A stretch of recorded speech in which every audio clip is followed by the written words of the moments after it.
It begins in the Garden of Eden, the very day Adam and Eve were persuaded to taste the apple and were banished from paradise. Crowley, the demon tempter in the form of a snake, watches in frustration as the first couple of people leave Eden. He was only trying to make a joke, but he seems to have overreacted. His buddy Aziraphale, the good angel, is also saddened by what happened, but he helped the intruders a little by giving Adam his flaming sword. Our days.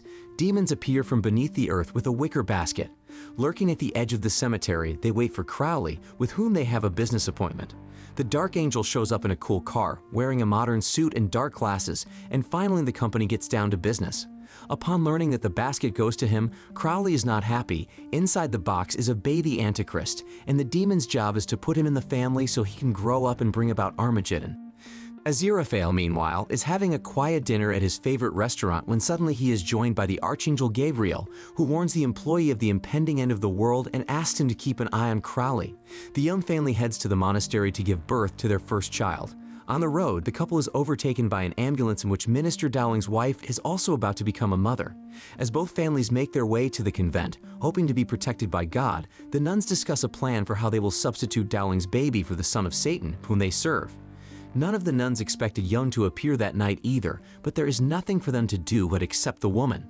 Arthur, the husband of the woman in labor, is sent outside, and there he encounters Crowley, whom the man tells for some reason that his wife is in labor in room 3. All the plans of Satan's followers are confused. The little Antichrist is sent not to the minister's wife's room, but to the Young family's room. Another nun gives the baby Young to the minister's wife, deciding that he is Satan's messenger. Crowley and Aziraphale meet in a city park to discuss the coming apocalypse. The demon tells his buddy about the baby he handed over to the American diplomat, but the Black Angel admits that he himself is not happy that in 11 years the world will be gone and he will be without a job and without the opportunity to do mischief. Crowley persuades his rival to unite and prevent the end of the world, but Aziraphale does not want to cooperate with the demon, and he has to use strong drink to convince his friend. At the same time, the Young family heads home along with a newborn, unaware that he is the real messenger of hell. Deciding that the nuns have done well, one of the demons dissolves their order by setting fire to the convent. The Black Angel manages to persuade a friend to take on the task of raising the Antichrist to prevent the apocalypse, and 5 years later, Crowley and Aziraphale infiltrate the minister's family to look after their son Magus, not realizing that he is not who they want. The good angel plays the role of gardener, who teaches the boy to love the world and all living things, while Crowley becomes the nanny, humming creepy songs to his ward before bedtime. The angels report to the leadership about their success in raising the Antichrist, but everyone is sure that this time Satan will take over.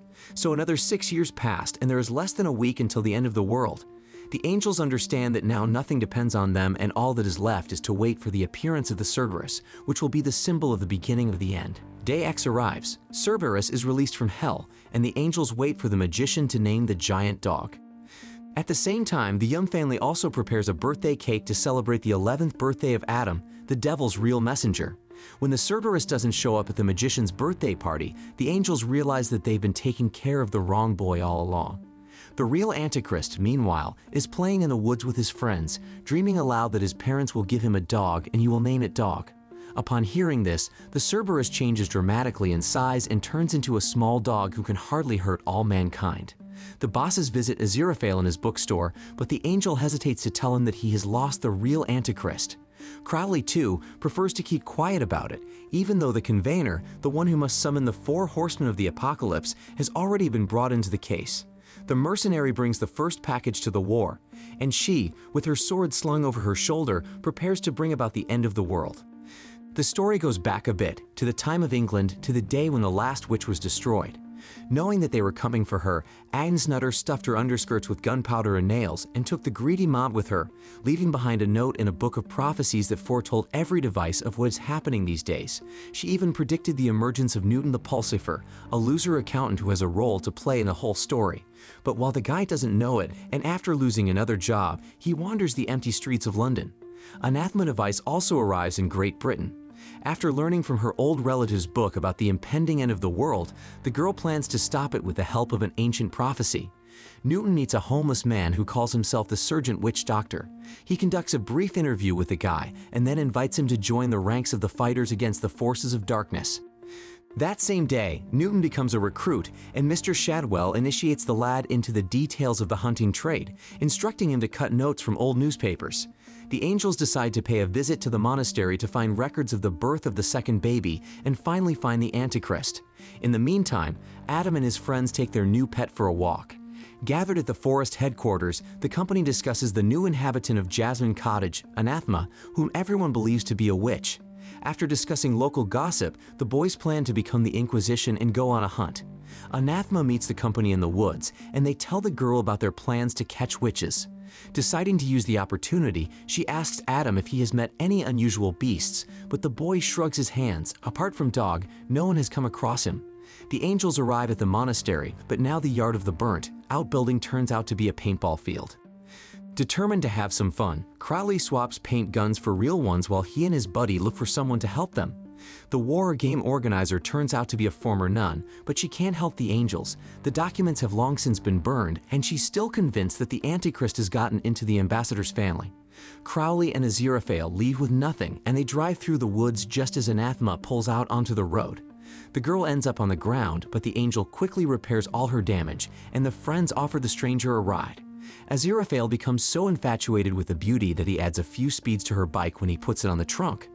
Anathema is in such a hurry to part with the strange men that she doesn't notice she forgets the precious book in their car. Noticing this, the girl immediately goes in search of the artifact, not understanding which way to run. Without stopping to look for a way out, the angels decide to enlist the help of humans. They each have their own agents who will be tasked with the case. Aziraphale finds a book of prophecies, but he decides not to tell his friend about it, and after a quick goodbye, he goes to his store to carefully study the copy. Studying the records all night long, the angel finally finds a code that can be used to calculate the data of the real Antichrist, and making up a number, he calls the house of the Young family. Aziraphale and Crowley's friendship began from the earliest days of Earth's birth, and the buddies have experienced many challenging historical events together, taking in great and famous people.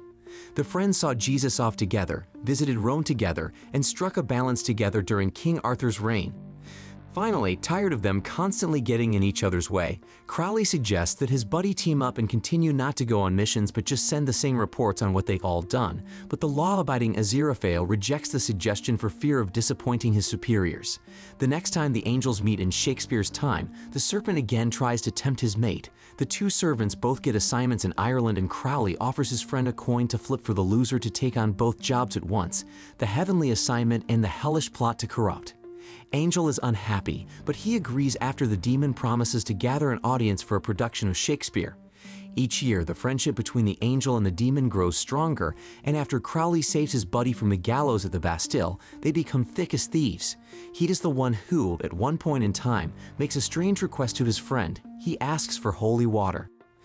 Guessing that in this way his friend is going to end his eternal life, Aziraphale refuses him, and the angels fall out for the first time.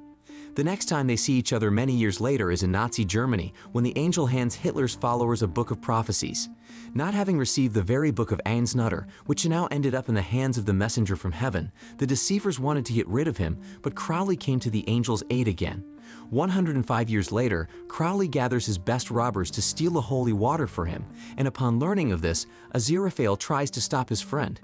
He agrees to give him the cherished liquid, taking a promise that his friend will not harm himself. This is all Aziraphale remembers in a second when he hears the voice of the Antichrist on the telephone receiver. But that is not what the angel needs to think about now, but how he will explain himself to Gabriel about the lost Antichrist.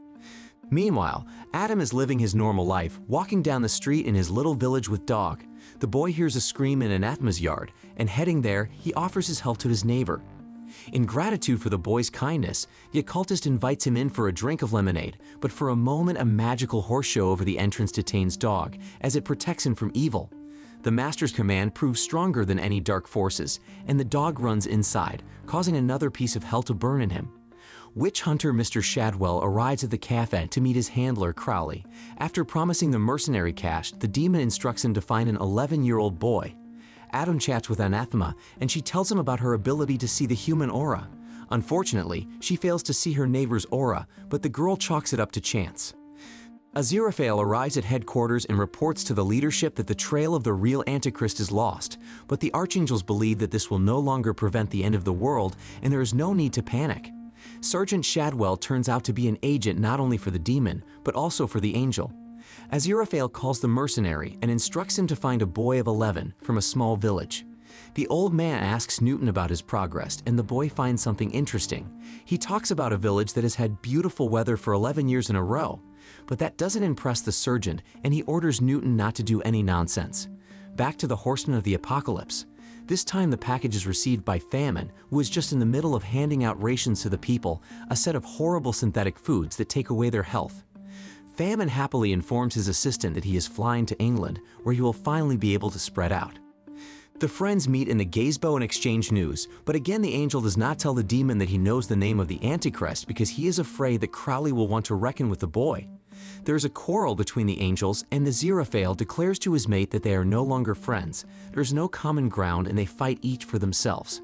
All night long, Adam reads the magazines Anathema gave him to read. The guy is so enthusiastic about the idea of saving the Earth from nuclear power that at night all the plants in the world start working without nuclear reactors, which are replaced by lemon candy. Everything Adam sees in his dream comes true the very next day. The news tells him about the Atlantis that was found by a cruise ship. Upon hearing this, Aziraphale comes to Gabriel and asks him to stop the apocalypse, but the archangel asks his colleague not to spoil their plans. This upsets the guy because the end of the world threatens him with revision, and he will have to somehow justify himself for the sword he gave to Adam and Eve 6,000 years ago. Gabriel has brought pictures of Aziraphale and Crowley spending time together. The archangel instructs Michael to make inquiries, and the angel contacts his man from hell, warning him that Crowley is playing two teams. Realizing that the end of the world cannot be avoided, the demon seeks a new home, but the thought of having to leave Earth depresses Crowley. The third package falls into the hands of Scourge. The blonde opens the box and finds a crown in which she will go to destroy the world. Before going to the fourth recipient, the courier opens the note and his face changes. The guy leaves the note for his wife and walks out into the middle of the road, where a truck knocks him down and the guy is transported to another world to deliver one last package for death. Adam and his friends come to see Anathema, and the guy asks for more magazines so they can learn more. Newton is going to a strange village in search of witches. Citing old age, the sergeant decides not to go with the lad, handing him all the hunter's main equipment. Already on the way, the boy is met with strange things in alien saucer and underground cities, basically everything Adam believes in. Walking with his friends, the boy says he wants to save whales, and somewhere in the sea, a kraken is rising from the bottom, taking all the whaling ships with it. Anathema prepares to meet the witch doctor the prophecy speaks of. She prepares the first aid kit, and it turns out for good reason. Newton gets into an accident on the way to the village. Out in the wasteland, the demons are preparing for the battle to come. Very soon the Antichrist, Cerberus, and the four horsemen are to arrive, after which the forces of light and darkness will rise and create Armageddon. The children bring the wounded man to Anathema, and the girl confesses that since this prophecy has come true, the others will also come true. While the girl is helping Newton, Adam looks at a sheet pinned to the wall with a picture of the devil. At this point, the friends call out to the guy, but he answers them in a way that makes everyone uncomfortable. The diplomat's family arrives at the wasteland, where they have been lured away under the pretext of digging. After talking to the wizard, the servant of hell realizes that this is not the Antichrist and that Crowley has been lying to everyone all along. Newton comes to his senses. Anathema tells him about his witch relative, the Book of Prophecy, and the end of the world. Hunter shows the witch the sheet the sergeant sent him here with, and the girl realizes that the Antichrist is Adam. The boy at this time hypnotizes his friends and orders them to follow him to destroy the world and start anew. Crowley finds his friend and offers to make peace so they can escape to another planet together. But Aziraphale doesn't change his mind. He believes that the god can be persuaded to change his mind and stop everything. Then the demon returns to his lair and takes out his sacred supply of holy water. The first portion is poured on the head of one of the servants, and the second portion the demon keeps for himself. He tries to bluff Hastur, but he notices the deception and Crowley has to come up with another plan on the fly. Crowley dives into a telephone receiver, but Hastur chases the traitor down the telephone wire. Fortunately, the demon manages to break away, and he leaves his former colleague inside the old answering machine. Aziraphale also finds himself surrounded by his superiors, and the angel doesn't understand why his luminous colleagues are behaving at all unkindly. Aziraphale is saved from the showdown by a signal telling him that the apocalypse is beginning. Adam tells his friends that he will destroy the whole world, keeping only their little company alive. To impress his comrades, the boy rises above the ground and causes a thunderstorm. Anathema and Newton hide under the bed from the tornado, and the girl finds an ancestor's prophecy that says they should snuggle up to each other. It gets so hot in a room that the surgeon's map pin lights up, set in the lavender cottage, and the old man is about to run to the aid of his subordinate. Adam doesn't like his friends arguing with him, so he makes them shut up. Aziraphale contacts the higher-ups, hoping that they will let him stop the war, but it turns out the god himself wants to stage a battle, and no one will let the angel prevent the end of the world. The surgeon peeks through the keyhole at the angel, and when it's all over, he breaks in, and deciding that Aziraphale is the devil, tries to exorcise him. His carelessness causes the angel to fall into a portal and ascend to the god, never having had